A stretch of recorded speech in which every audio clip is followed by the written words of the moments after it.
Bismillahirrahmanirrahim. Contoh soal dan pembahasan materi fisika bab 2 kinematika gerak halaman 39. Soal pertama. Nida melakukan perjalanan dari Jakarta menuju Bandung melalui Puncak dan memerlukan waktu selama 4 jam. Mula-mula mobil bergerak, maksudnya ini mobilnya si Nida bergerak dengan kelajuan 100 km per jam selama 1,5 jam. 1 jam berikutnya, mobil bergerak dengan kelajuan 60 km per jam. Dan 1,5 jam kemudian bergerak dengan kelajuan 80 km per jam. Nah, yang ditanyakan di sini adalah kelajuan rata-rata mobil yang dikendarai oleh Nida. Nah, kelajuan rata-rata. Oke, sebelum melanjutkan mengerjakan ini soal, tentunya kita harus analisa dulu. Ada rumus kelajuan. Nah, V sama dengan S per T. Nah, ini adalah kelajuan, rumus kelajuan. Nah, jarak dibagi dengan waktu. Rumus yang kedua, V juga, tapi yang dimaksud sekarang bukan kelajuan, tapi kecepatan. Kecepatan, sama-sama simbolnya V. Nah, tapi yang satunya tadi kelajuan, sekarang kecepatan. Kalau rumusnya kecepatan adalah delta S per T. Apa ini delta S? Delta S adalah perpindahan. Perpindahan dibagi dengan waktu. Apa bedanya kelajuan sama kecepatan? Tentunya kita tahu kalau kelajuan itu adalah besaran skalar. Nah, artinya dia punya nilai saja. Kalau kecepatan dia besaran vektor. Nah, apa itu besaran vektor? Yaitu besaran yang memiliki nilai juga memiliki arah. Oke, itu perbedaannya. Nah, kita tahu juga ada yang namanya kecepatan rata-rata. Kelajuan rata-rata dulu. Kelajuan rata-rata dia punya rumus yaitu sigma S per sigma T. Nah, ini adalah kelajuan rata-rata. Kelajuan rata-rata. Jadi apa itu sigma S? Ya, sigma itu menandakan jumlah. S itu adalah jarak. Ini jarak total. Nah, jarak total. Kalau waktunya ini sigma T itu berarti waktu totalnya. Waktu total. Oke, itu rumus kelajuan rata-rata. Nah, terakhir ada yang namanya kecepatan rata-rata. Kecepatan rata-rata. Ada kelajuan rata-rata, ada kecepatan rata-rata. Nah, kecepatan rata-rata dia rumusnya delta S dibagi dengan delta T. Nah, ini delta S itu S akhir atau S2 dikurang dengan S awal atau S1. Jarak akhirnya dikurang dengan jarak awalnya atau selisih selang jaraknya. Delta itu menandakan selisih. Nah, delta T itu berarti T2 dikurang T1. Oke, sekarang kita perhatikan lagi, kita kembali lagi ke soalnya. Ke soal ini. Yang ditanyakan adalah kelajuan rata-rata. Oke, sudah dilihat, sudah ditahu toh rumus apa yang akan kita gunakan. Nah, ini rumus kelajuan rata-rata. Nida melakukan perjalanan dari Jakarta. Nah, jadi Nida dari Jakarta menuju Bandung melalui Puncak dan memerlukan waktu selama 4 jam. Dari Jakarta, Nida mau ke Bandung. Dari Jakarta ke Bandung. Nah, di sini Bandung.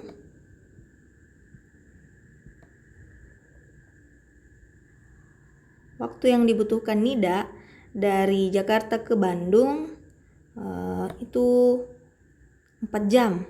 Berarti bisa kita tulis bahwa T totalnya sama dengan 4 jam.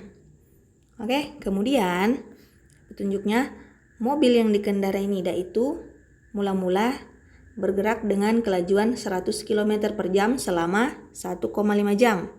Oke, bisa kita tulis di sini. Oh, berarti kelajuan mobilnya Nida mula-mula itu 100 km per jam. Karena mula-mula, bolehlah kita kasih dia simbol V1. Waktu yang diperlukan itu 1,5 jam. Oke. Nah, setelah itu 1 jam berikutnya mobilnya bergerak dengan kelajuan 60 km per jam. Oke, bisa kita tuliskan V2-nya sama dengan 60 km per jam. Nah, 1 jam. Nah, oke, 1 jam. Berarti T2-nya sama dengan 1 jam. Oke, setelah itu 1,5 jam kemudian bergerak dengan kelajuan 80 km per jam. Nah, berarti kita kasih nama dia V3, 80 km per jam. Waktunya itu 1,5 jam. Nah, tadi di awal disebutkan kalau waktu totalnya itu 4 jam. Nah, bisa kita lihat 1,5 jam tambah 1 jam tambah 1,5 jam kan totalnya 4 jam. Oke, jadi sudah masuk akal. Oke, sekarang tentukan kelajuan rata-rata mobil. Nah, tadi kita sudah tahu rumusnya kelajuan rata-rata. Nah, kelajuan rata-rata itu sama dengan sigma S dibagi dengan sigma T. Nah, total dari keseluruhan jarak tempuh dibagi dengan total waktunya. Nah, total waktunya kan sudah ditahu 4 jam. Dari 1,5 jam tambah 1 jam tambah 1,5 jam lagi totalnya 4 jam. Sudah ditahu sigma T-nya. Yang jadi masalah sekarang adalah sigma S-nya. Waktu totalnya, jarak totalnya. Kita mau cari tahu. Nah, di soal tidak ada. Tapi sudah ada petunjuknya. Ini. Sudah ada petunjuknya. Tinggal kita cari. Nah, berarti S jarak tempuhnya mobilnya Nida ketika kelajuannya 100 km per jam selama 1,5 jam bisa kita cari. Nah, tadi rumus kelajuan V sama dengan S per T. Nah, kalau S-nya mau kita cari berarti V dikali T. Nah, ini rumus yang kita pakai. Berarti V1 dikali T1. V1-nya sama dengan 100, T1-nya adalah 1,5. Oke, 100 dikali 1,5. Nah, tidak usah lagi repot-repot pakai kalkulator, tinggal kita notasi ilmiahkan. Nah, 100 berarti 10 pangkat 2 kali 1,5 berarti kita geser komanya ke kanan berarti 15 kali 10 pangkat min 1. Oke, sama dengan 15 10 pangkat 2 kali 10 pangkat min 1 sama dengan 10 pangkat 1. Nah, 15 kali 10 pangkat 1 itu sama saja dengan 150 km. Oke, itu untuk S1-nya. Ketika mobilnya Nida melaju dengan kelajuan 100 km per jam selama 1,5 jam. Selanjutnya, kita cari juga jarak tempuh mobilnya Nida ketika kelajuan mobilnya berubah menjadi 60 km per jam selama 1 jam. Nah, berarti S yang keduanya itu V2 dikali T2. V2-nya 60, T2-nya 1, berarti 60 km. Oke, selesai. Sekarang yang terakhir itu S3-nya. Jarak tempuh yang ketiga berarti V3 kelajuan yang ketiga dikali dengan Itu yang ketiga. 80 dikali 1,5. Oke, notasi ilmiah kan 80, notasi ilmiahnya 8 kali 10 pangkat 1. 1,5 berarti 15 kali 10 pangkat min 1. Oke, tinggal kita coret. Ini 10 pangkat min 1, ini 10 pangkat 1, coret saja. Nah, sisa 8 kali 15. 8 kali 5, 40. 8 kali 1, 8 tambah 4, 12. Berarti 120 km. 120 km. Nah, sudah kita tahu jarak pertama, jarak kedua, jarak ketiga. Berarti kita tinggal sigmakan, totalkan. S1 tambah S jarak keduanya tambah jarak ketiganya dibagi dengan waktu total, berarti T1 tambah T2 tambah T3. Tapi kan sebenarnya T totalnya sudah ditahu, 4 jam. Oke, ini S1-nya 150 km tambah 60 km tambah 120 km dibagi dengan waktunya tadi 1,5 jam tambah 1 jam tambah 1,5 jam lagi. Nah, total 150 tambah 60, 210 tambah 120 itu 330. 330 dibagi dengan 4. Nah, ini lagi, bagi-bagi lagi ini. Oke, tahu kan cara membagi-bagi? Nah, bagaimana? 330. Biasa kan tidak pakai kalkulator, biasa kan mencakar. Nah, 330 dibagi 4 ini kan sulit ya. Kalau kita mau bayangkan saja, 330, 4 dibagi 4. Berapa dikali 4? Hasilnya 330. Kita ambil patokan saja 50 deh. 50 dikali 4. 4 kali 5 kan 20, berarti baru 200.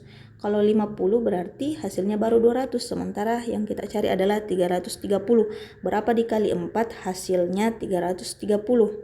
Oke, 50 berarti lebih besar daripada 50. Coba kalau 60 kali 4, 4 kali 6 kan 24. Baru 240. Belum. Kalau 70 kali 4, 4 kali 7 kan 28. Baru 280. Belum. Kalau 80, 4 kali 8 kan 32. Oke, 320. Sudah dekat. Kalau 90 pasti sudah lewat. Karena ini 320 dengan 330 sudah dekat. Berarti 81. Coba 81 kali 4. 4 32. 324. Oke, belum. Coba kalau 82, 4, ini 8, ini 32. Ini dekat sekali nih. 328. Kalau 83 kemungkinan sudah lewat 330. 4 kali 3 12, 32, 34 itu kan sudah lewat. 342 di sini 330 sudah lewat, berarti kita tidak boleh pakai ini. Tidak boleh kita pakai. Yang bisa kita pakai yang mendekati. Itu 328 lebih dekat dengan 330. Oke, jadi kita ambil 82. 82 kali 4 328. Oke, kurang. 0 dikurang 8. Oke, enggak bisa, pinjam 1. 10 kurang 8 2. 2. Di sini tadi sudah dipinjam, berarti tinggal 2. Hasilnya 0. 0 0. Oke, jadi sisa 2. Sekarang 2 dibagi 4. 2 dibagi 4 kan enggak bisa. Lebih besar pembaginya daripada yang mau dibagi. Oke, kalau begitu kita kasih dia 0 di sini, kita tambahkan koma di atas. Oke, jadi berapa dikali 4? Hasilnya 20. Oke, pas. 5 kali 4 20 dikurang 0, berarti 330 dibagi 4 sama dengan 82,5.